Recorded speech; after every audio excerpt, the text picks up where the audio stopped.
आपको विश्वास नहीं होगा यह जानकर कि 95% लोग ये समझते हैं कि उनमें पर्याप्त बुद्धि नहीं है कोई हाई प्रोफाइल काम करने के लिए या किसी के साथ कंपटीशन करने के लिए। एक और इंटरेस्टिंग पॉइंट ये है कि ये 95% लोग खुद तो इस बात को मानते हैं, लेकिन कोई दूसरा यह बात कहे तो इसे मानने को तैयार नहीं होते।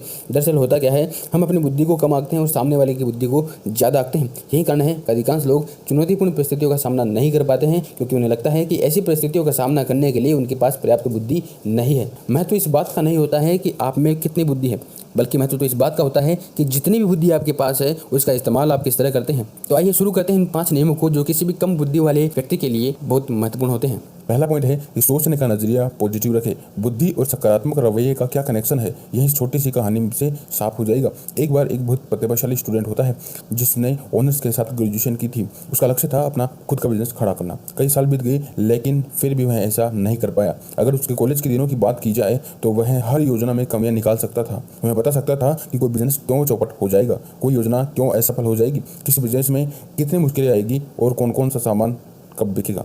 यानी उसे उन सारे सवालों के जवाब मालूम थे जिनके बिना बिजनेस की शुरुआत करना खतरनाक साबित हो सकता था। इतना नॉलेज होने के बावजूद भी वह खुद का बिजनेस खड़ा नहीं कर पाया, जबकि उसके कॉलेज के वे दोस्त जो बहुत कम बुद्धिमान थे और यहाँ तक कि वे लोग जो कभी कॉलेज नहीं गए खुद की कंपनियां चलाने में कामयाब हो गए, और वह सिर्फ इन कंपनियों का ऑडिट करता था। बुद्धिमान होने के बावजूद भी वह सफल नहीं बन सका, क्योंकि उसका नज़रिया नेगेटिव था।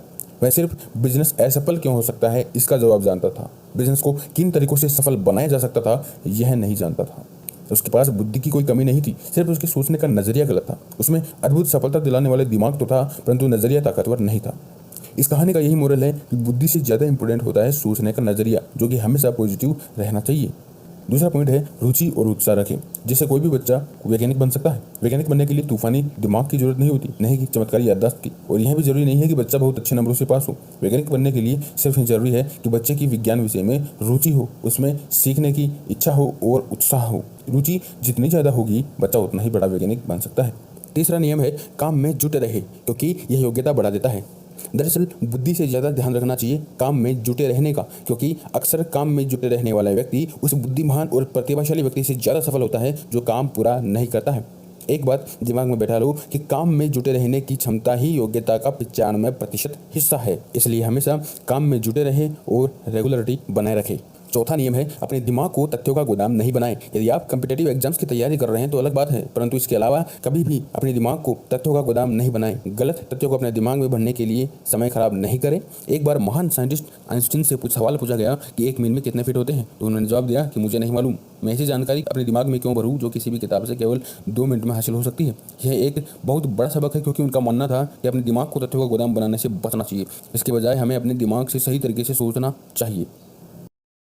पांचवा नियम है गलत धारणा से बचे कि ज्ञान ही शक्ति है। आपने सुना होगा कि ज्ञान ही शक्ति होती है। यह बात पूरी तरह सही नहीं है, यह केवल आधी सही है। ज्ञान केवल संभावित शक्ति होती है, क्योंकि ज्ञान शक्ति तभी बनता है जब इसका उपयोग सकारात्मक और रचनात्मक तरीके से होता है।